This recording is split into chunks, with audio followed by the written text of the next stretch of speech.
On this episode of Lapeef, Let's Talk. Everything is found out today. So Rilla, that's why the show I just did on Instagram, the oldest woman that got on was 26. These young women are coming out in droves saying, I ain't trying to hear this shit. Because they know they ain't trying to get out here and compete against us to build the world. They're more willingly listening to messages opposite of what their mothers. I shared with you the young lady who came on the show Monday, right? 20-year-old sister whose mama told her to go to law school and go to law school and have some babies. Yep. She was like, forget that. I'm listening here. And what do I need to do? All right, Kevin, we talking about are modern women done for? Well, let me answer it this way. If anybody is familiar with cancer,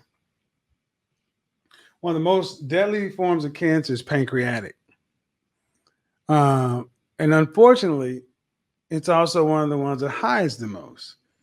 And most people, by the time they realize they'll go to a doctor for one thing, and the doctor will come back and say, well, you have stage 3 or even worse, stage 4 pancreatic cancer. They're alive one day, they're dead less than 90 days later.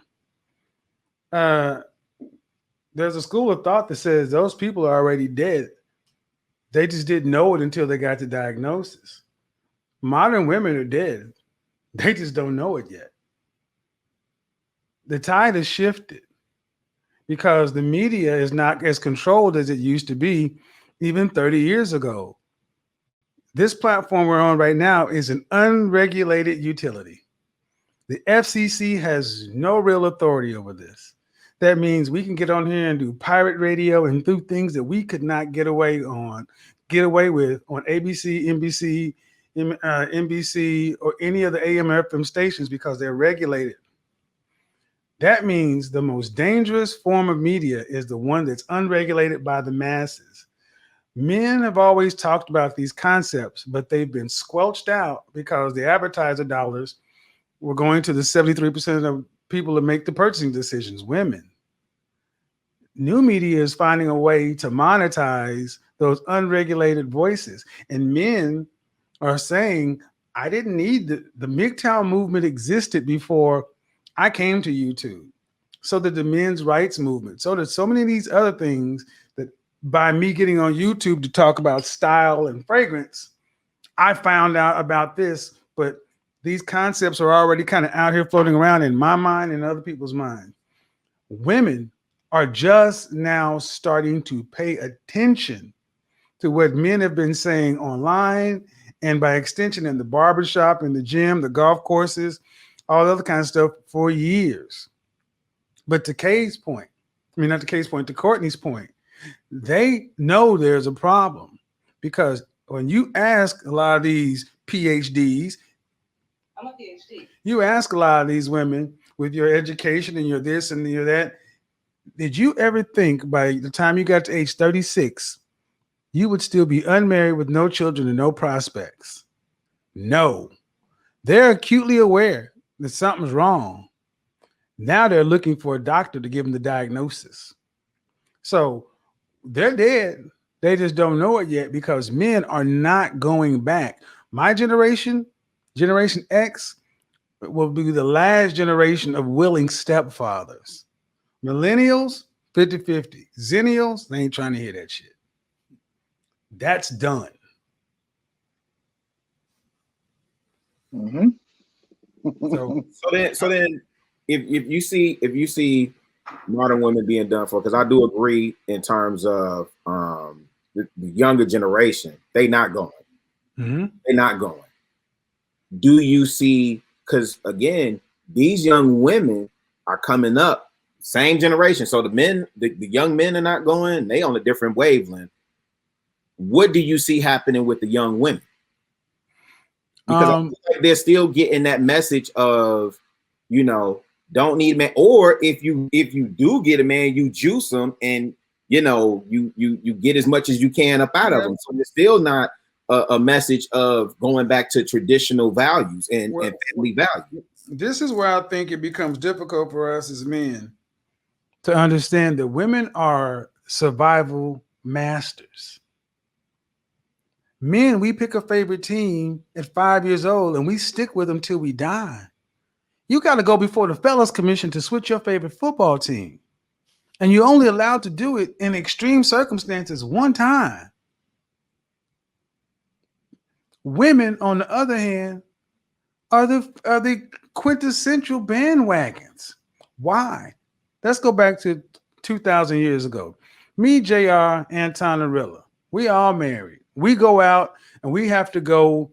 We see a warring party. We get news from our scouts of warring parties that head our direction. We're going to go meet the challenge because we don't want to fight them in the village. We go out. 2 of us come back. There are 4 wives and kids. What's going to happen to those women? Those women in the village are going to have to get with another man. Likely, best case scenario, you got a brother that wasn't married. Worst case scenario, all 4 of us didn't come back home. Guess who's coming next? The very men that killed us. And then Courtney and Kay got a decision to make. I loved it, my man. I loved it and I did, but he dead. And here are these dudes that killed him. I got these babies to provide for, and these men, once they leave doing whatever they're going to do here, there's not going to be any food. There's not going to be any resources. Here will be death after they leave. They're going to poison the wells and leave. The women got a choice to make. And what do the women do? Begrudgingly, they leave with the very men that killed their men. And in some time, it makes no sense to us. They learned, just like the Helsinki syndrome, whatever. Women are adaptable.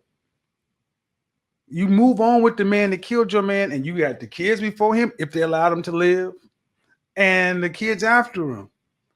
Because women have always known how to survive. Why is that important? Young women are seeing what their mama and their auntie and they're getting those messages because that's what's still out there, but it's not working. And they're going to have a choice to make. Either continue to do the stuff that didn't work and end up having the outcomes and the previous women did, or do something different. Now, I agree. There's some women that are going to be manipulative and try to use it in bad faith. But there's too much information out there today for women to realize moving in bad faith, trying to manipulate men is a losing proposition because you can't hide like you could hide in Generation X or Silent Generation. Everything is found out today. So Rilla, that's why the show I just did on Instagram, the oldest woman that got on was 26. These young women are coming out in droves saying, I ain't trying to hear this shit. Because they know they ain't trying to get out here and compete against us to build the world. They're more willingly listening to messages opposite of what their mothers. I shared with you the young lady who came on the show Monday, right? 20-year-old sister whose mama told her to go to law school and go to law school and have some babies. Yep. She was like, forget that. I'm listening here, and what do I need to do?